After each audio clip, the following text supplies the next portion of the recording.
पश्चिम बंगाल में अगले साल विधानसभा चुनाव होने हैं। चुनाव को लेकर राज्य में सियासत अभी से गर्म है। राजनीतिक पंडितों का मानना है कि इस बार पश्चिम बंगाल का चुनाव पिछले चुनाव की तरह नहीं होगा। भारतीय जनता पार्टी ने अपनी तैयारियों में कोई कसर नहीं छोड़ी है। वहीं ममता बनर्जी के खास और मजबूत टीएमसी नेता शुभेंदु अधिकारी अपनी ही सरकार से खुश नजर नहीं आ रहे। गौर करने वाली बात यह है कि अगर शुभेंदु बागी हुए तो पश्चिम बंगाल में ममता को फिर से सत्ता हासिल करने में मुश्किलों का सामना करना पड़ेगा। शुभेंदु पश्चिम बंगाल सरकार में परिवहन मंत्री हैं, लेकिन इन दिनों उनके बागी तेवर ने ममता बनर्जी को एक नई टेंशन दे दी है। शुभेंदु की मजबूती का अंदाजा इससे ही लगाया जा सकता है कि वह 20 विधानसभा सीटों पर सीधी दखल रखते हैं। शुभेंदु अधिकारी की टीएमसी से नाराजगी भाजपा के लिए स्वर्णिम सियासी अवसर हो सकता है।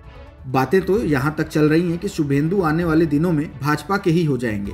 भविष्य में बहुत उतार चढ़ाव देखने को मिल सकते हैं, लेकिन वर्तमान में शुभेंदु टीएमसी नेता हैं और उन्होंने अभी तक अपना सियासी पत्ता नहीं खोला है। अब आप सोच रहे होंगे कि ये शुभेंदु अधिकारी आखिर कौन है। आइए आपको बताते हैं उनके बारे में। 2 बार सांसद रह चुके शुभेंदु अधिकारी का परिवार राजनीतिक तौर पर काफी मजबूत है। पूर्वी मिदनापुर को कभी वामपंथ का गढ़ माना जाता था, मगर शुभेंदु ने अपनी रणनीतिक कौशल से बीते कुछ समय में इसे टीएमसी का किला बना दिया। शुभेंदु अधिकारी के भाई दिव्येंदु तमलुक से लोकसभा सदस्य हैं, जबकि 3 भाई बहनों में सबसे छोटे सौमेंदु कांथी नगर पालिका से अध्यक्ष हैं। उनके पिता शिशिर अधिकारी टीएमसी के सबसे वरिष्ठ लोकसभा सदस्य हैं, जो कांथी निर्वाचन क्षेत्र का प्रतिनिधित्व करते हैं। नंदीग्राम आंदोलन में अहम भूमिका निभाकर शुभेंदु 2019 में तमलुक सीट से लोकसभा चुनाव जीते। बंगाल विधानसभा चुनाव में जीतने के बाद उन्हें ममता कैबिनेट में परिवहन मंत्रालय का भार सौंपा गया। पूर्वी मेदिनीपुर, मुर्शिदाबाद और मालदा में उन्होंने कांग्रेस को कमजोर करने और टीएमसी को मजबूत करने के लिए जी तोड़ मेहनत की। क्योंकि वह ग्रास रूट लेवल के नेता हैं, इसलिए बीते कुछ समय में उनकी स्वीकार्यता भी काफी बढ़ी है। उन्हें मेदिनीपुर, झारग्राम, पुरुलिया, बांकुरा और बीरभूम जिलों में टीएमसी के आधार का विस्तार करने का भी श्रेय दिया जाता है।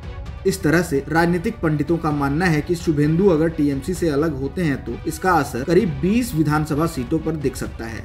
यानी शुभेंदु बंगाल में ममता की करीब 20 सीटें खराब करने की क्षमता रखते हैं। अब आपके मन में यह सवाल कौंध रहा होगा कि ऐसा क्या हुआ जिससे शुभेंदु अधिकारी ममता बनर्जी से बगावत कर बैठे। राजनीतिक पंडितों की माने तो शुभेंदु अधिकारी ममता बनर्जी के भतीजे और लोकसभा सांसद अभिषेक बनर्जी से नाराज चल रहे हैं। इसके अलावा टीएमसी की तरफ से पश्चिम बंगाल में प्रशांत किशोर की एंट्री भी उन्हें साल रही है। प्रशांत किशोर ने बंगाल में संगठनात्मक बदलाव किया है, जिससे शुभेंदु खुश नहीं है। शुभेंदु अधिकारी चाहते हैं कि पार्टी 65 विधानसभा सीटों पर उनकी पसंद के उम्मीदवारों को मौका दे। पिछले लोकसभा चुनाव में भाजपा की धाकड़ परफॉर्मेंस से टीएमसी अभी उबर नहीं पाई है और आगामी विधानसभा चुनाव में कोई रिस्क नहीं लेना चाहती है।